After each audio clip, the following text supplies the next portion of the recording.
Hello everybody, this is going to be the first video of my What If series. Well, I think this is my first one. What if Ahsoka never left the Order? Now, there's going to be two of these, one where Anakin did turn to the dark side and one where he didn't. This is going to be the one where he didn't because it's just the one that I wrote first, and I did write this script, so I hope you enjoy it. Let's just get into it. So we're going to go from where Ahsoka is given the choice by Mace Windu to rejoin the Order. Instead of rejecting this, she accepts and gets knighted, as Windu said. So now Ahsoka and Anakin are both leading the 501st Legion together and go on missions with Kenobi as the lovable trio we saw them as in the Clone Wars. And let's just get straight into Season 7. So instead of directly contacting Ahsoka, Bo-Katan just contacts the Jedi Council instead. Except it happens a lot sooner than in Clone Wars, so it doesn't overlap with Order 66. I don't really have a reason for this, it's just because I want Ahsoka present for Order 66. But yeah, the only difference with the Siege of Mandalore is that Ahsoka is a lot more skilled because she has undergone even more training and got more experience as a Jedi Knight. Not like she needed it anyway. The fight goes the same way, except Maul gets overpowered a lot more than before and eventually loses the same way too. Now Ahsoka is transporting Maul back to Coruscant to be detained or executed, whichever one is decided by the Chancellor. This goes perfectly fine, nothing goes wrong. Palpatine decides to detain him in a new prison built solely for him where he can do whatever he wants, but the twist is, there is no one else in there, he is all on his own. Also, a punishment is that outside there is always a blinding light so he can't sleep at all. After a few weeks, this drives Maul even more insane than he already was, which is also part of Palpatine's new plan to eliminate him. He will leave him there to rot and go crazy, and if he is not dead in time for Order 66, he will break him out near the Jedi Temple to kill as many Jedi as possible, whilst giving his new apprentice Vader a challenge at the same time. This is where it will change for the two different videos of this What If series, so this will be repeated for the next one, and if you are going to watch it then feel free to skip it, I won't be offended. So let's just get into it. Like in Revenge of the Sith, Obi-Wan leaves for Utapau and Anakin tells Windu about Palpatine being a Sith Lord, but Ahsoka is now present. Anakin and Ahsoka both burst into Palpatine's office, seeing Windu holding the Chancellor at lightsaber point. If that makes sense, like lightsaber point. Anyway, now instead of Anakin cutting Mace Windu's hand off, him and Ahsoka both persuade Windu to make Palpatine stand trial, despite the fact that he could control them, like control the Senate, but young Ahsoka had an idea to cause the Republic Senate to revolt against the Chancellor. In the Grand Convocation Chamber, big Senate room, Ahsoka leads the argument against the Chancellor by accusing him of treason against the Galactic Republic. Her evidence for this is the following. The rule of two states there can only be two Sith in existence at one given time. As the Chancellor has admitted he is a Sith, which I know is not a crime, there can only be one other Sith, who we all know. It's Count Dooku. It is a mere coincidence that they both happen to lead opposite sides of the war. They are clearly planning something much bigger, and that is why the Chancellor has been hiding his identity so people wouldn't connect him to Count Dooku. And this causes outrage throughout the entire Senate, people booing Ahsoka and people booing the Chancellor. A vote is called, but in the end Windu is right. Palpatine had control over everything, and he was dropped of all charges. Now Obi-Wan's returned after destroying Grievous, and Order 66 doesn't happen, so the Clone Wars is now over. But a new civil war was on the brink of erupting. The Jedi supporters and the Sith supporters. Palpatine had one last idea, and that was to attack young Tano and execute Order 66 to end everything that will threaten him. He plans an attack on Ahsoka and goes into a room with his new red blades. But Anakin has a vision of this a few nights before and is waiting for him. As Sidious walks through the door, Anakin pounces on him and they exchange a long series of clashes.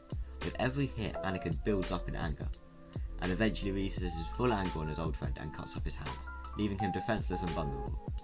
Ahsoka stops Anakin from killing Sidious, as he may be needed, and Anakin trusts Ahsoka, so he listens and takes him to the council to be watched until his trial the next day.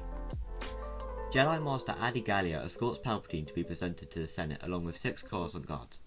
But whilst walking, Palpatine leans in towards one clone and whispers, "Execute Order 66." The 6 clones suddenly stop and the Jedi Master turns around to see the clones holding their guns to her. The last thing that Gallia ever saw was Darth Sidious' despicable smirk as she fell to the floor.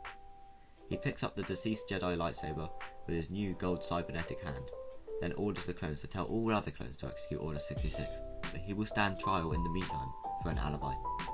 Palpatine's trial looked as if he was going to win, but then the news of the Jedi being slaughtered is heard throughout the Senate, and everybody instantly assumes it was Palpatine's plan, which he fights back by saying that he has been present the whole time. But then Windu bursts into the room and floats in the middle on a circle thingy, and presents Adi Gallia's dead corpse and proceeds to explain that she was assigned to escort the Chancellor. This causes outrage in the Senate, and Sidious tells the clones beside him to order the clones in the building to come in and execute the senators. He also told them to release the prisoner. Sidious launches himself towards Windu and ignites Gallia's blade. Before Windu could think, he had lost one arm and a leg before falling to the ground hundreds of feet below him. After the senators have either fled or been murdered, Palpatine senses an approaching challenge, far greater than any he has ever faced before. He looks towards the door, a shadow towering over him, to see the one and only Jar Jar Binks. Just kidding, it was Yoda with Obi-Wan not too far behind him. They exchange the same dialogue they had before the duel in Revenge of the Sith, with a few of Obi-Wan's sarcastic one-liners, and then they start fighting. The blue of Palpatine and Obi-Wan, and green of Yoda abnormally clashing. Meanwhile, Anakin and Ahsoka are defending the Jedi at the temple, nearly eliminating all of the threats, but little do they know, hell was about to break loose. The clones at the entrance of the temple are lifted up all at once and choked to death. As they fall to the floor, a maniac appears at the entrance in the shape of a homeless-looking Zabrak. This pile of hatred was Maul, recently released from his torture palace.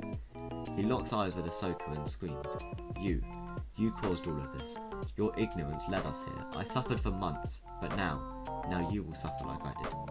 He lunges towards Ahsoka, grabbing a green and blue lightsaber from the floor, which recently belonged to two Jedi, and tried to strike the exhausted Ahsoka, who managed to block it. Maul picks her up with the Force and is about to pull her into one of his sabers, but Anakin stops him by force choking him out of pure anger.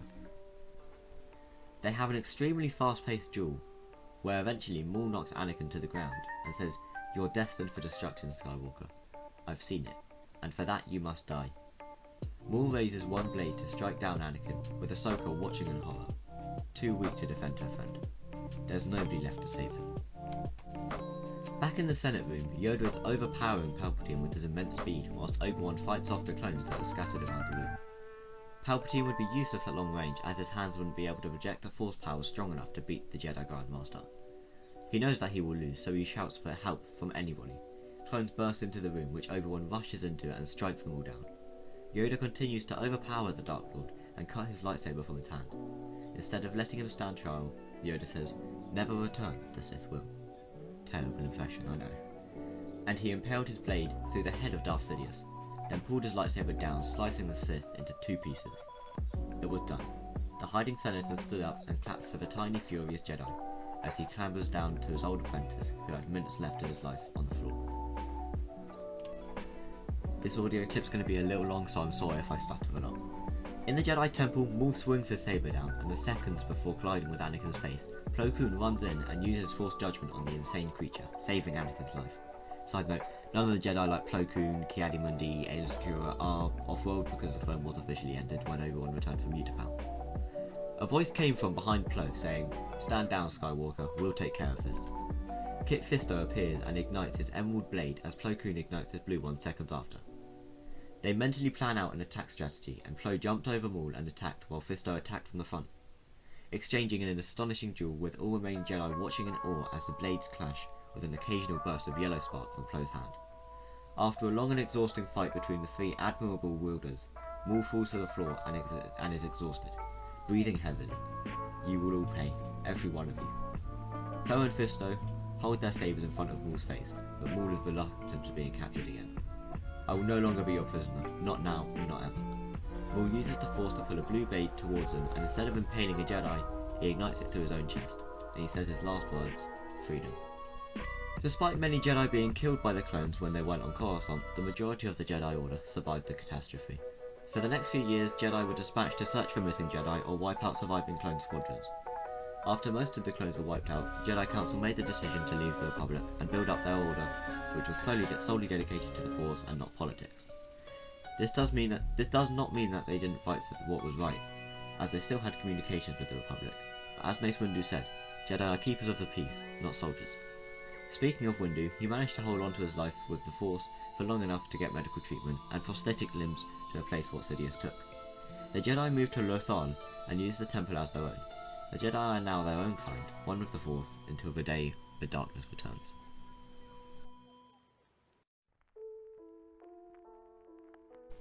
So that's the end of the Star Wars What If episode. What if Ahsoka never left the Order and Anakin stayed on the light side?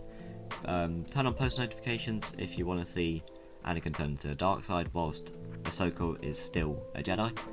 I've got some ideas for it already. I will start writing the script soon, and it should be out hopefully maybe tomorrow. I don't know. I don't want to make any promises once again.